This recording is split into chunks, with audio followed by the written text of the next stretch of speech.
Bueno, hoy es martes 21 de agosto del 2018 y estamos aquí con Juan Manuel Amaya, profesor de la Universidad de los Andes, a quien le vamos a hacer una entrevista sobre su experiencia con el inglés, tanto de aprendizaje como de trabajo. Entonces, buenos días, Juan Manuel. Buenos días. Lo primero que te quiero preguntar es sobre tu formación profesional. Sí. Entonces, ¿qué papel jugó el inglés y de qué manera aprendiste el inglés? Sí. Bueno, yo aprendí el inglés desde chiquito. Me acuerdo, nosotros nos mudamos a Holanda desde Colombia cuando yo tenía 7 años y yo ya tenía un poquito de inglés en la escuela, porque estaba enfocada en ser bilingüe. Y en Holanda todo el mundo habla inglés y la televisión es subtitulada. Entonces todos los programas en televisión pues que son en inglés, uno los escucha en inglés. Además, a pesar de que digamos no volví a ver inglés en la escuela, sino hasta quinto elemental, o sea, hasta que tenía unos 10 años, pues había mucha exposición al inglés en la vida social y en la vida pues de mi mamá. Mi mamá además nos obligó a no olvidar el español. Entonces crecí desde chiquito pues en un ambiente bilingüe o trilingüe. Fuera de eso, en la educación de bachillerato los idiomas son muy importantes en Holanda. Más importantes que, por ejemplo, ciencias sociales o historia o, por ejemplo, allá no tomo cursos de filosofía. Es una perspectiva como muy comercial de un país pequeño rodeado por grandes potencias. Entonces, la idea es poder hablar varios idiomas. Y los holandeses, por lo general, hablan muy bien el inglés y hablan también un poco de otro idioma. Alemán o francés.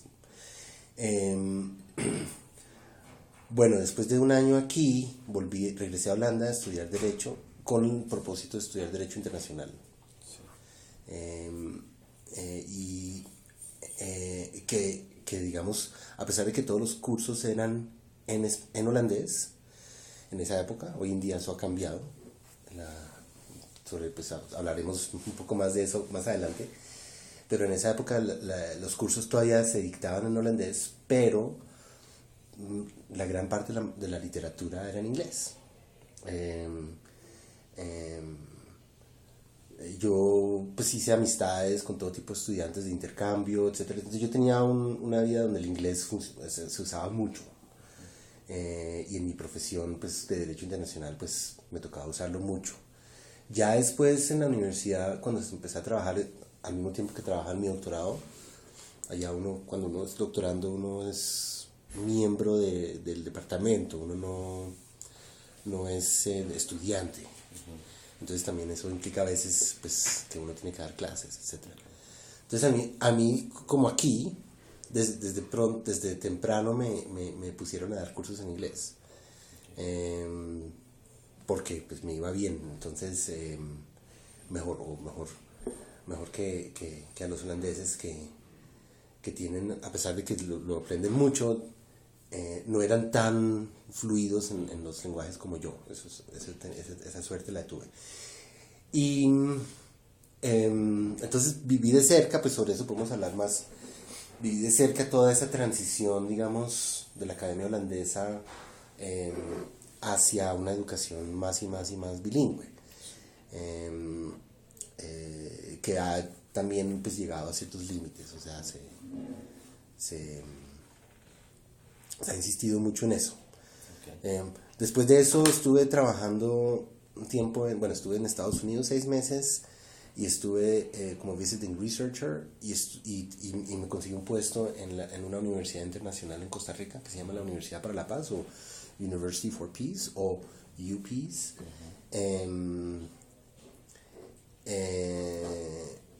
O como decían los estudiantes, you piece of shit. Algunos estudiantes.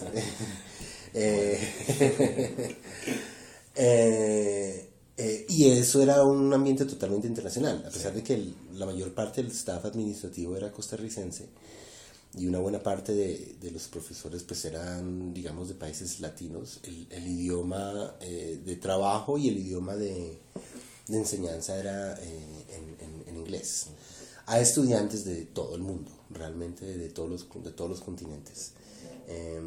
Y ahí estuve 5 años y después otro año más. Entonces, y ahí realmente, porque tenía más libertad en cómo dictar las clases, ahí también desarrollé ya un poco más maduro, desarrollé mi estilo de enseñanza, que era más, tenía el desafío de que tenía que hablar en inglés a un grupo de estudiantes, la mayoría de los cuales no tenían el inglés como lengua nativa. Sí. Sobre el derecho internacional, a un grupo donde 2/3 no eran abogados. Y además donde de los abogados, yo diría que la mitad o más nunca había visto derecho internacional. Entonces tenía que ser, y otros sí, otro grupo sí. Entonces tenía que ser accesible a todo el mundo, de todos esos orígenes culturales, con todo tipo de dinámicas diferentes. Y una cosa también es que como era una universidad donde la gente solamente iba a hacer una maestría de 9 meses, okay, no había continuidad, o sea, sí, llegaban y se iban, y llegaba un grupo nuevo a hacer el ambiente según sus propias composiciones químicas. Sí. Entonces eso quería decir que las sensibilidades ideológicas y políticas cambiaban radicalmente, a veces radicalmente, o eran totalmente imprevisibles. En cada universidad uno tarde o temprano empieza a entender cuál es el perfil ideológico, demográfico de los estudiantes, pero ya cambiaba radicalmente. Entonces un año las discusiones eran todas sobre norte-sur, sí. El otro año eran sobre género, el otro año era sobre pues, qué tanto podemos odiar a los Estados Unidos, sí, etcétera, etcétera. O sea, y eso hacía que uno tenía que enseñar estando muy despierto. Sí. Entonces, bueno, eso me formó mucho como profesor. Pues veo que cuando estabas en Costa Rica, pues era un reto grande, digamos, el año tras año académico, enfrentarte a una nueva población. Pues de todas maneras tú has estado en contacto con el inglés desde niño, primero como aprendiste la lengua de una forma más o menos natural porque estaba en tu entorno según lo que entiendo, y luego ya incluso empezaste a trabajar con el inglés, o sea, como parte de tu día a día en tu labor, ¿no? Sí. Yo quisiera preguntarte, ¿qué ventajas o desventajas ha traído el conocimiento del inglés a tu vida profesional? Pues bueno, ya hice algunas alusiones y ahí también debería decir que en mi campo el derecho internacional es casi que una necesidad. La literatura está, pero yo creo que eso es en muchas disciplinas, pero sobre todo en el derecho no necesariamente. El derecho siempre es muy parroquial, es muy local. Pero y tengo colegas que no hablan mucho inglés o que solamente lo leen, pero no lo escriben ni lo hablan realmente, no les gusta. Entonces, pues a mí, digamos que sí me ha dado muchas facilidades porque pues puedo establecer contactos, eso me ha permitido siempre establecer contactos relativamente fácilmente. En conferencias siento conferencias internacionales, tengo el privilegio de sentirme tranquilo sobre eso. Justamente hace unos meses estuve en una conferencia en Toronto, en un panel con 2 colegas a las cuales admiro muchísimo, colombianas, y ellas sufrían mucho. Es que no, o sea, el inglés yo creo que estaba bien, sí, pero sufrían mucho. Entonces, ese sentido de confort, de confianza, yo creo que ha sido de lo mejor, y lo mismo en escribir. O sea, a mí, yo escribo con mucha facilidad en inglés,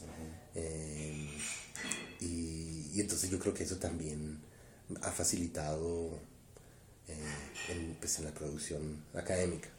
Muchas ventajas entonces, sí, definitivamente. Definitivamente, sí. Ok.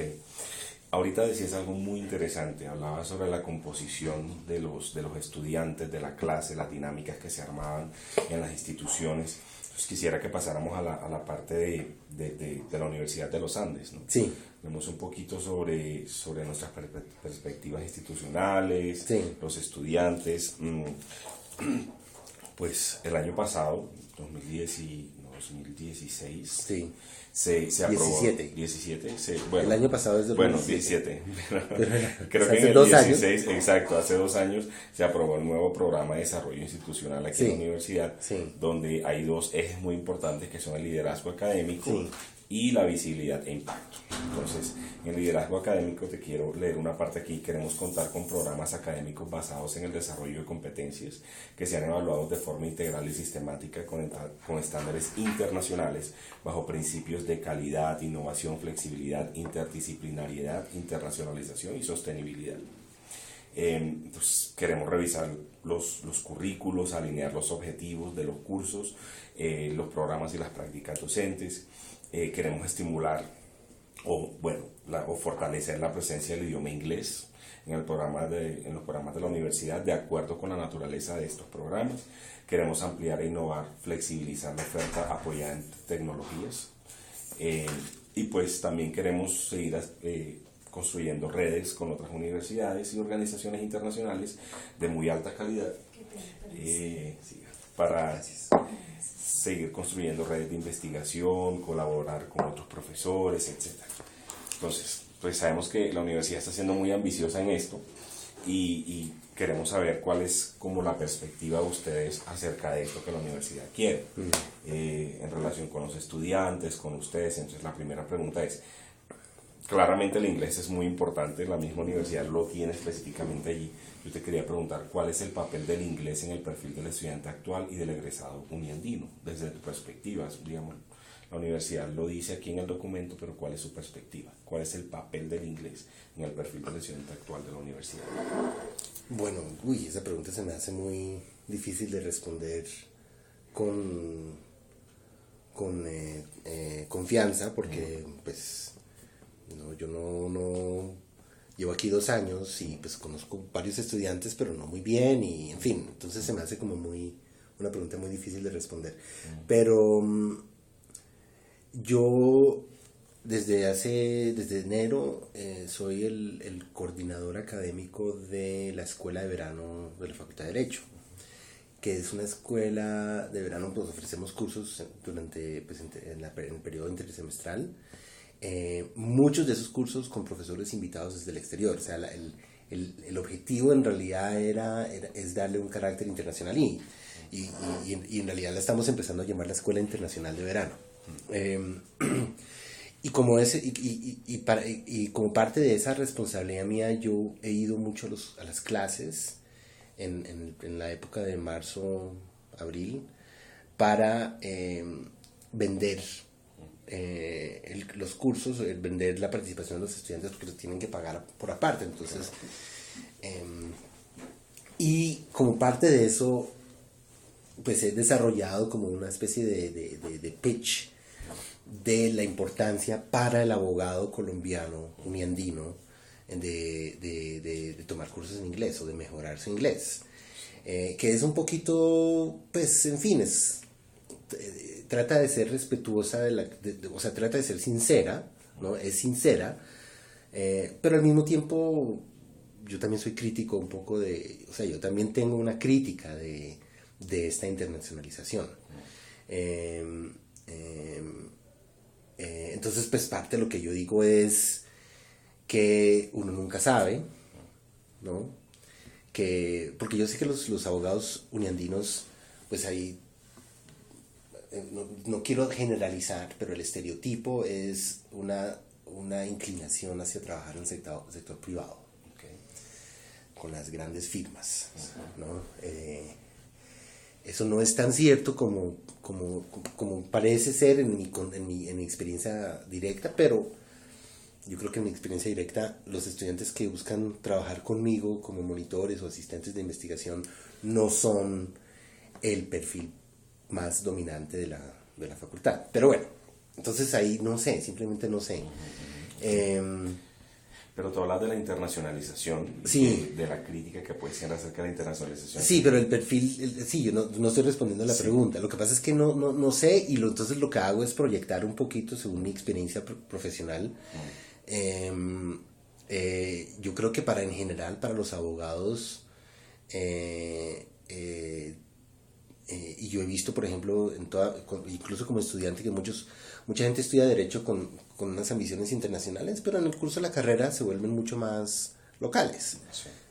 Porque se van formando y entonces se van dando cuenta que las instituciones que les importan en realidad son locales, y que además lo internacional es como medio inaccesible, en fin, y es inaccesible. No hay un campo profesional, digamos, claro en el cual uno se puede enfocar. Sí. Uno de ellos es la academia, pero fuera de la academia en realidad es difícil. Sí. La diplomacia, pero es difícil. Entonces, yo creo que en general el abogado en cualquier parte es parroquial.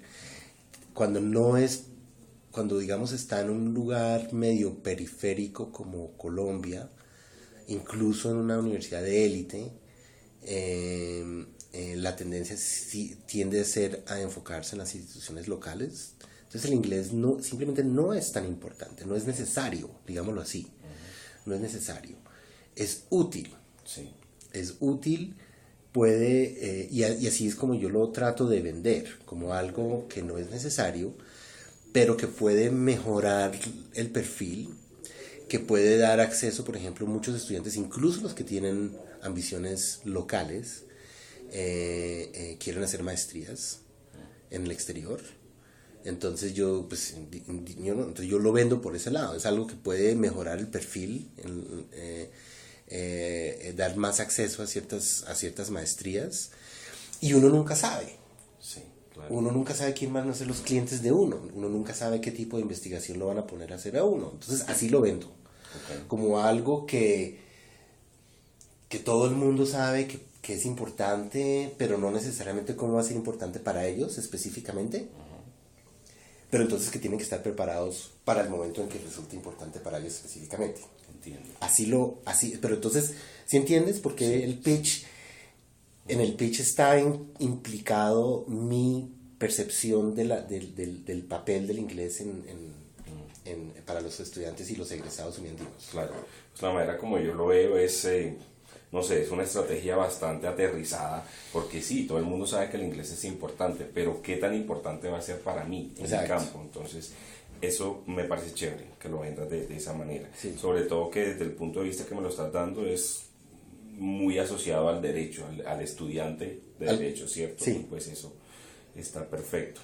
Bueno, aquí hablamos de qué significa la internacionalización de la universidad. Sí. Pues tú has hablado de la escuela de verano, pero pues desde tu perspectiva, ¿qué quiere decir esto? Bueno, a ver, y entonces aquí voy a incluir un poco las críticas, porque toda esta cosa de la cual estamos hablando, del plan de desarrollo, pues es casi demasiado transparente de dónde viene eso. Eso viene de una evaluación que nos hicieron para un ranking, y en lo cual se señalaron unos puntos débiles, y uno de los puntos débiles era la internacionalización. Entonces, obviamente, a nivel de alta gestión, tomaron la decisión de que se tenía que trabajar en ese punto. O sea, sí. Esa es una primera crítica. Yo creo que la idea de hacerlo es buena, pero desafortunadamente lo están haciendo por las razones equivocadas. O sea, sin realmente sentir una necesidad interna, sino más bien, cómo subimos en los rankings según unos ingleses o unos no sé qué. Entonces, eso es como crítica. Yo creo que ese problema ya hace que el impulso esté desenfocado. Sí. Esté desenfocado y no conecta con las necesidades internas.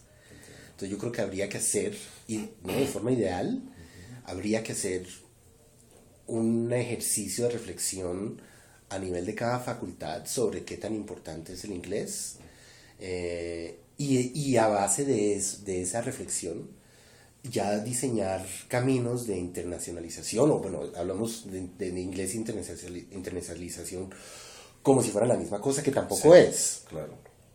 Que tampoco es, pero bueno, ¿qué tan importante? O sea, ¿qué es lo que cada facultad entiende como las necesidades o las importancias o las utilidades de la internacionalización? Y eso qué implicaciones tiene en términos de educación y de cursos, entre otras cursos en diferentes idiomas. Sí. Entonces, para mí, sí, pues, ¿no? Pusieron al caballo detrás de la carroza. Sí. ¿De carroza? No, de la carreta, no, de la... Sí, creo que es carreta. Sí, creo, sí. sí, no sé si esta es una expresión en holandés, entre otras. Probablemente, porque no. Sí. Entiendo lo que quieres decir, pero no me suena la conexión. Sí. Bien. Ok, no. Having perfecto. said that, ¿no? Having said that, yo estoy totalmente comprometido con esto, con incrementar la internacionalización de la facultad y incrementar el uso de inglés en la facultad y para los estudiantes. O sea, Sí. la crítica no es del objetivo, es simplemente Sí. de cómo está motivado y por ende cómo Sí. está enfocado. Exacto. Y sí, el porqué, ¿no?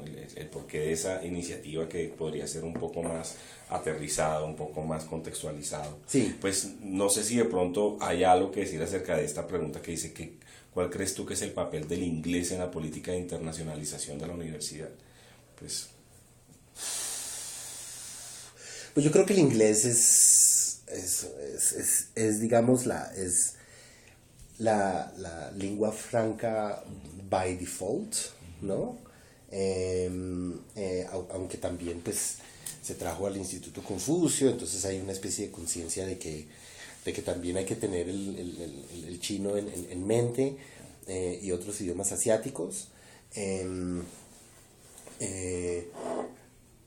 Y eso se me hace bueno porque a mí sí se me haría una lástima que solamente nos volvamos solamente enfocados en el inglés. Sin embargo, yo sí creo que el inglés es una especie de lengua franca globalmente. Y entonces yo creo que y es muy fácil, es casi inevitable, me ha pasado en esta entrevista equivaler internacionalización con inglés. Yo creo que la internacionalización es un poco más amplia, pero una de las razones por las cuales, por ejemplo, una de las cosas que, digamos, estratégicamente yo veo la escuela de verano hacer es atraer a estudiantes, no solamente de América Latina, ¿no? Y también se ofrecen muchos cursos en español, entre otras, en la escuela de verano, pero me gustaría que tuviéramos más estudiantes de intercambio. sí. Y una de las formas de atraer estudiantes de intercambio de todo tipo de países es ofreciendo cursos en inglés. Okay. Entonces, para mí, internacionalización, uno de los elementos es ese, atraer estudiantes de intercambio, y profesores también. Profesores extranjeros, traerlos aquí y traer estudiantes, y el inglés es necesario para eso. Okay. Ahorita hablabas de los países asiáticos, yo creo que podemos pasar esta pregunta y luego nos podemos devolver a la anterior. Fíjate que en Asia se está documentando mucho el impacto de la internacionalización y la imposición del inglés como medio de enseñanza en el currículo universitario. Y pues aquí hay una palabra clave que es imposición. Sí. Entonces, ¿qué crees tú que va a suceder en nuestro caso, en la universidad, o qué está sucediendo en nuestro caso y en Latinoamérica en general? Pues ya has dado luces, pero... Sí. No, yo creo que, o sea, yo el otro día en un Uber estaba hablando con el chofer, que era estudiante, es que ni me acuerdo en cuál universidad, pero era del rango, así por decirlo en términos generales, de la universidad piloto, era una universidad así, o incluso menos conocida. Sí. Y él estaba estudiando Derecho y él contaba que los ponían a hacer un curso en inglés. Okay. Entonces yo creo que así estratégicamente en ciertas instituciones se ha decidido que toca hacer algo en inglés, pero sin mucha reflexión, como decía antes, y sin como se hacen muchas cosas aquí, sin realmente una voluntad sincera, y por eso entonces pasa lo que yo he oído que pasa en muchas partes, en otras universidades. Aquí todavía no lo he oído, pero en otras universidades sí. Que viene el profesor, empieza a dar la clase en inglés y entonces eso resulta ser tan difícil y tan lento y entonces en la tercera clase cambia el español. Claro, ok. Sí, sin nada de preparación, sin nada de estudiar el contexto. Exacto. De qué están, ¿sí? Exacto. Okay. Y temo que cuando venga la ola, Sí. no sé si tengo que explicarlo para la Sí. entrevista, Más adelante. cuando venga la ola, yo temo que eso pueda pasar aquí también. Ujú, ok. Sí, siempre has tenido eso muy en cuenta. Sí. Pues definitivamente tenemos que buscar estrategias y mecanismos para eso. La última parte es un poco más acerca de los cursos I, Sí. que es el proyecto Sí. en el que tú has trabajado, entonces probablemente ahí podemos hablar un poco más de eso. La última pregunta de esta parte es, ¿crees que la universidad que nuestra universidad, la Universidad de los Andes, se convertirá en una universidad bilingüe, así como un colegio bilingüe?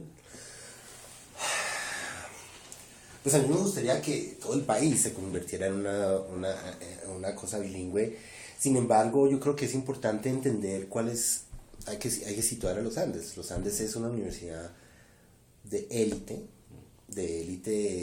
pues de todo tipo de élites, digamos, así, de élite intelectual, de élite económica, de élite social, en fin, de élite.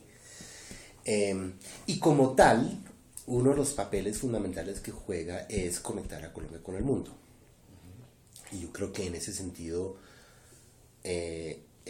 el bilingüismo o el multilingüismo, ¿no? Porque sería bueno si tuviéramos también un departamento de estudios de Medio Oriente, un departamento de estudios de Asia del Sur, un departamento de estudios africanos, así como tenemos ahora el centro japonés y el centro Confucio, tener más un departamento de estudios lusoamericanos, o sea, Brasil y Portugal, Sí. etcétera. Yo creo que eso sería muy importante, ¿no? O sea, y yo estuve en la Universidad de Leiden que tiene ese rango tanto en términos de ciencias sociales como en términos de lingüística. En la Universidad de Leiden tenía... Y eso primero. Entonces, segundo, si vamos a ser bilingües, lo cual acabo de decir que yo sí creo que es importante y necesario para Colombia y para la universidad dentro de Colombia, entonces tiene que haber una forma de tener en cuenta las asimetrías y las inequidades de la sociedad colombiana, que hace que hay gente que crece en un contexto bilingüe o multilingüe. Por ejemplo, los estudiantes del Liceo francés también hablan muy bien inglés, ¿no? Entonces ellos son ya trilingües. Y los del Besia, y etcétera, los del Andino también. Entonces ya yo creo que hay que tener en cuenta que no todo el mundo tiene ese background, y hay que compensar. O sea, yo creo que en el fondo, yo creo que más, a pesar de que yo creo que es importante ofrecer cursos en inglés, los cursos I, creo que es más importante ofrecer cursos de inglés para los estudiantes que lo necesitan. Okay. A reforzar esos vacíos. Sí. Uh-huh. Bueno, digamos, ese comentario casa muy bien con la siguiente pregunta, que ya tiene que ver un poco más sobre el inglés, el aprendizaje y la enseñanza del inglés aquí en la universidad. Pues tú, desde tu rol como profesor en la Facultad de Derecho, pues has tenido que lidiar también con esa cuestión del aprendizaje del inglés a través de los cursos sí, pero no sé qué más sepas acerca de estos procesos o de estos esfuerzos que la universidad está haciendo para ayudar a esos estudiantes que no tienen un buen inglés y que lo necesitan.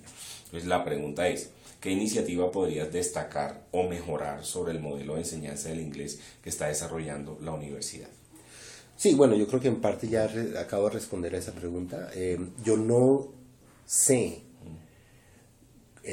porque pues yo no sé cuál es la calidad y cuáles son las exigencias de los cursos de inglés. Yo sé que los estudiantes tienen que tomar un examen cuando entran, dependiendo de ese examen, entonces los ponen en un nivel, y dependiendo de ese nivel tienen que tomar, no sé, X semestres de cursos de inglés. Sí. No sé cuáles son las exigencias, no conozco, yo conozco muy bien la calidad de la educación en inglés en Holanda. Sí. Porque también fuiste parte de eso. Porque fui parte de ese sistema educativo, ¿no? Entonces, entonces yo sé lo que los profesores de elemental, ¿no? Que en Holanda los profesores de elemental, uno tiene un profesor durante todo el año, o sea, alguien que le enseña a uno todo. En bachillerato cambia y se vuelven ya profesores especializados. Entonces ya en bachillerato uno tiene profesores especializados en inglés. Pero aquí no tengo ni idea. Ok, perfecto. Listo. Lo que sí quiero añadir un poquito ahí es, y esto es un problema, esto es un tema en muchas partes, el tema de qué tanto tiene que hacer la universidad lo que lo hicieron los colegios. Ese es un tema en todas partes. Sí. Y yo creo que el inglés es parte de eso.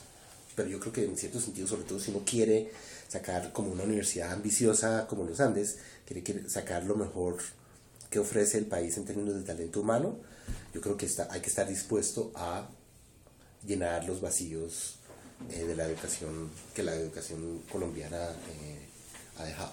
Ok. Bueno, pues entiendo que esa parte de pronto los modelos de enseñanza del inglés no estés muy familiarizado con esta parte. Con lo de los cursos sí, pues has tenido un poco más de experiencia, que de por sí es una de las iniciativas de la universidad. Sí. Entonces, pues como tú lo sabes, uno de los objetivos de los cursos es que la totalidad de los contenidos y las interacciones sean siempre en inglés. Sí. Interacciones entre profesores y estudiantes y entre los estudiantes. Sí. ¿De qué manera crees tú que la comunidad uniandina se está preparando o no para que esto se cumpla? Sí. Bueno, aquí viene lo de la ola.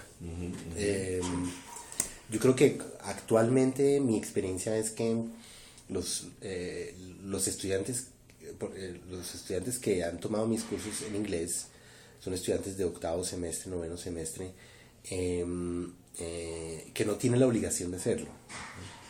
Entonces ya hay una autoselección, solamente lo hacen porque realmente quieren hacerlo, porque sienten que lo podrán hacer y mejorar su inglés, que ya está bueno, o porque quisieran mejorar su inglés y sienten que no está tan bueno. Pero entonces ya hay una motivación o una confianza, un confidence, ¿no? Que no es lo mismo que confianza, pero varias veces durante esta entrevista he querido decir confidence y no encuentro mejor palabra que confianza. Sí. Sentirse cómodo con sí, lo que uno pero sé. no, sí, pero eso no es tampoco lo mismo. Sí. Pero bueno, confidence. Sí. Entonces, por eso los grupos son más pequeños. Sí.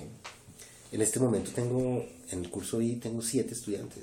Bueno, se han inscrito 11, pero pues Sí. no sé si algunos todavía vendrán o no tengo ni idea. Okay. Que es el grupo más pequeño que he tenido desde que empezó. Así, ha ido oscilando. Sí. Pero sí es un grupo más pequeño Sí. que hace un año. Sí, claro.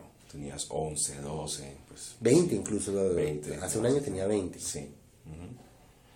Ok, entonces, bueno, ¿crees que la universidad se está preparando o no para eso? Bueno, entonces yo creo que en el momento en que ya los estudiantes que les obligan, que tienen esa obligación a tomar un curso I, entonces yo creo que van a llegar estudiantes que no tienen el nivel y que lo saben además, y que no tienen la motivación. Y entonces en ese momento, entonces, en vez de tener 7 estudiantes o 20 estudiantes o 30 estudiantes motivados con un nivel básico, voy a tener 40 estudiantes sin ganas y sin la capacidad. Bueno, estoy generalizando, pero sí. Con un gran número. Sí. Y entonces los que sí tienen las ganas y la capacidad, no sé si hay que sacrificarlo. En fin, yo no sé realmente, pero yo diría que una forma de prepararse para la ola, porque eso es la verdadera preparación, es de pronto considerar un máximo más bajo. Sí. O sea, cerrar un curso después de 20 estudiantes, en vez de dejar que se llene a 40 o 50. Claro. Pero no sé cómo han sido las experiencias de otras facultades donde ya dan cursos en inglés que son bastante grandes. No sé.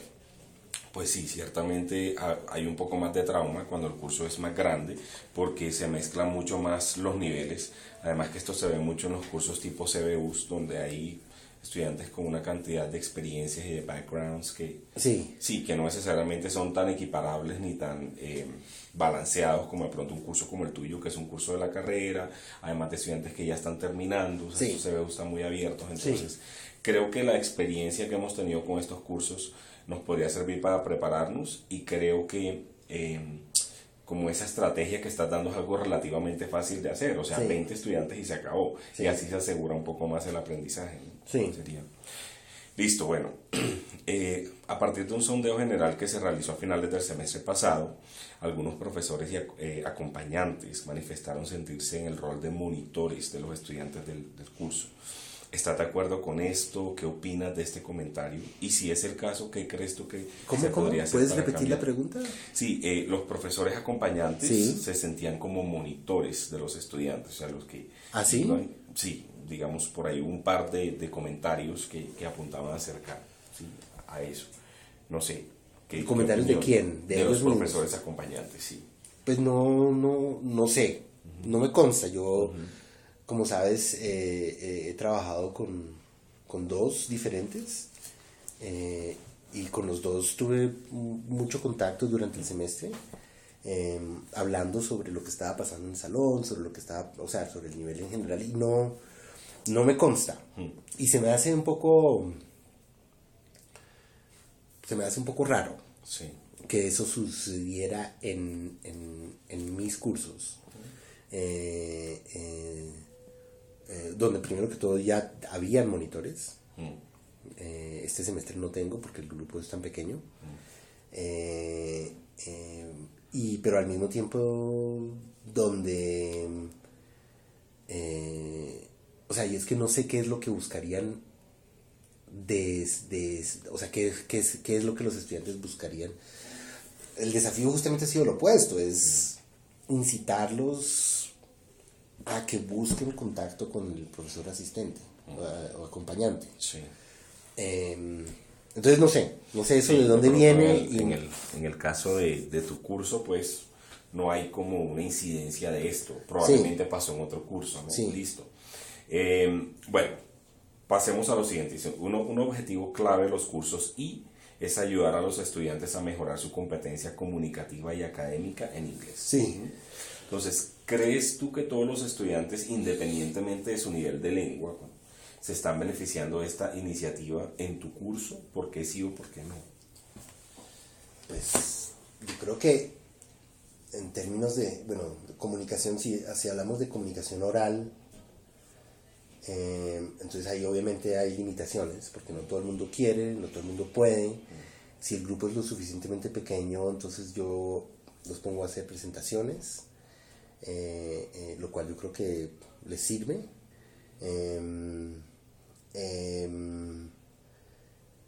Pero ya, digamos, yo creo que el componente más importante es la comunicación escrita.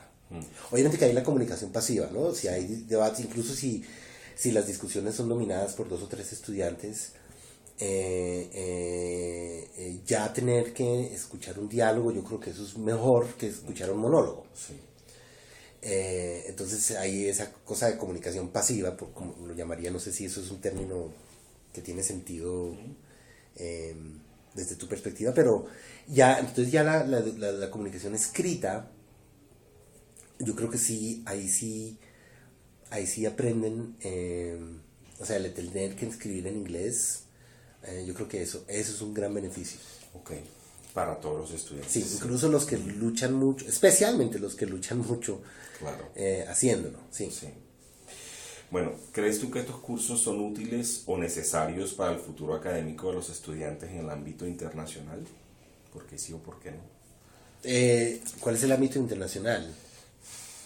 Pues de pronto si ellos deciden irse a hacer una maestría en el No, extranjero, sí, por ejemplo.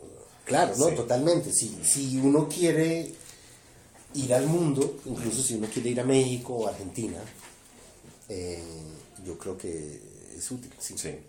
Tú ahorita hacías alusión acerca de los estudiantes de Derecho como tal y la utilidad del inglés en una carrera como esta. Sí. Entonces, quiero hacerte una pregunta que va muy en línea con esto. Dice, ¿crees tú que estos cursos son más o menos útiles para estudiantes y futuros profesionales de ciertas carreras o el tipo de carrera es irrelevante?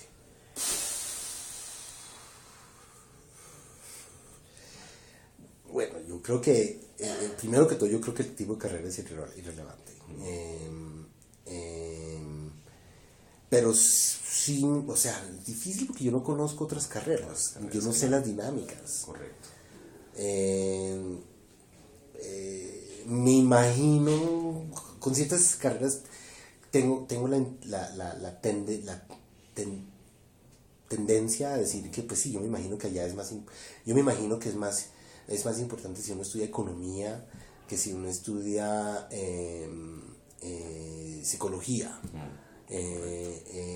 Pero la verdad es que eso lo digo sin saber de qué estoy hablando. Okay. Entiendo.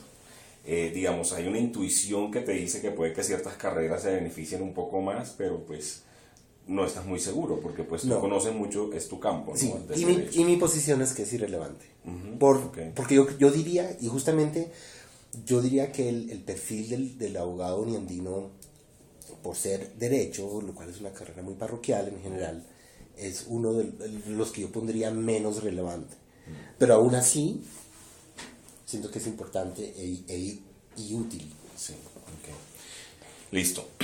¿Crees tú que existe alguna diferencia profesional, académica o cultural entre el hecho de que el profesor del curso, el profesor del titular del curso, sea un hablante nativo o no del inglés? ¿Existe alguna diferencia? Y asimismo con el profesor acompañante, si es nativo o no nativo, ¿hay alguna diferencia? Sí, claro, hay una diferencia. O sea, a veces no es tan clara, a veces no es tan evidente, porque... pero sí, o sea, yo me considero, es más, hacia los estudiantes, yo me presento como un extranjero. Sí. ¿No? Incluso cuando doy clase, especialmente cuando doy clase en español. Sí. Porque yo a veces no sé la palabra. Sí. Entonces, y a veces tengo expresiones raras. Sí. Yo tengo formas de hablar un poco diferentes, en fin. Pero yo también lo utilizo estratégicamente para darme una especie de espacio ideológico, de que no me pongan en las cajitas demográficas, políticas, etcétera, colombianas. Sí. Entonces así permanezco un poquito más enigmático. Entonces lo hago a propósito, pero también es verdad. Yo me considero un extranjero. No, totalmente tiene... En inglés, por ejemplo, yo hago muchas referencias culturales, pues, a la cultura popular gringa. Entonces, que a veces, pues, obviamente hay cosas de generación que entonces ellos nadie ha visto la película Gandhi, por ejemplo.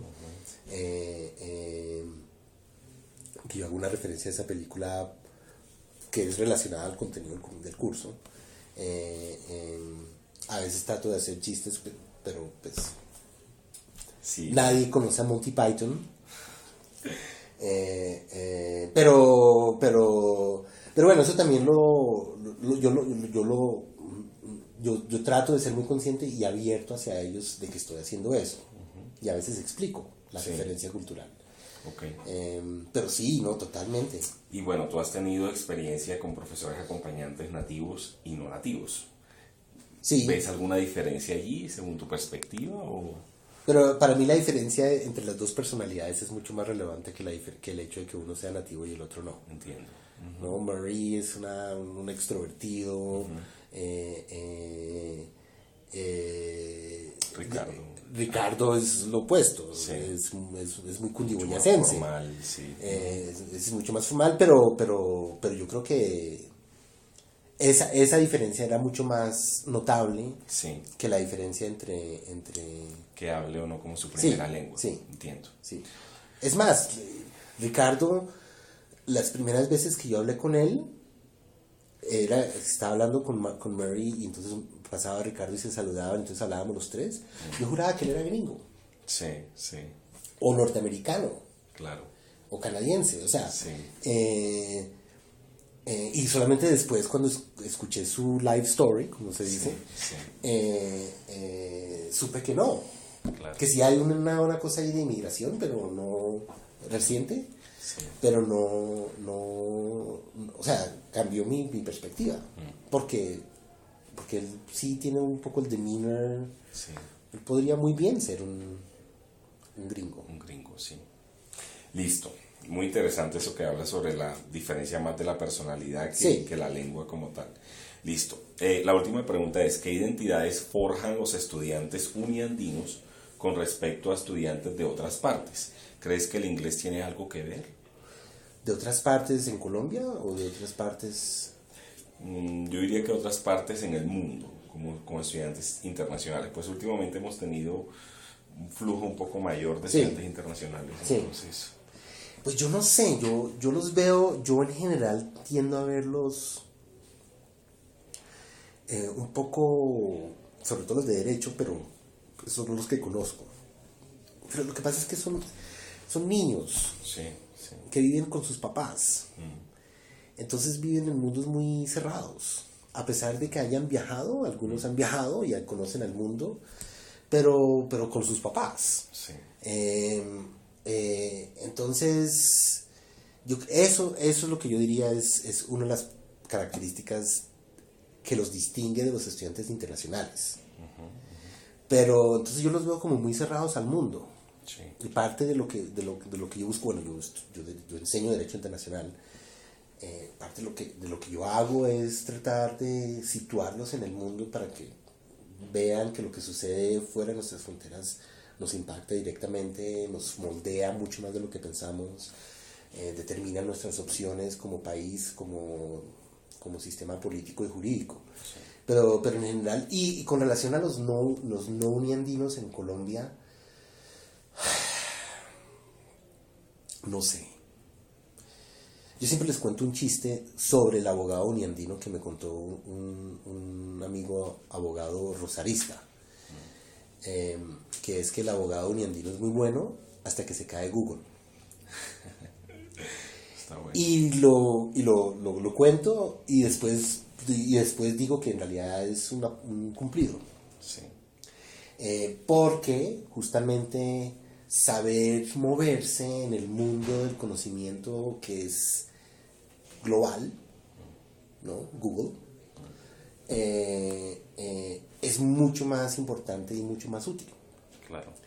Entonces, pero yo no sé ellos mismos cómo se ven. Esa pregunta me interesaría saber más. Sí. Ok, perfecto. Bueno, no, Juan Manuel, muchísimas gracias. Como te das cuenta, yo soy de los que les gusta hablar mucho. Está bien, perfecto, pues.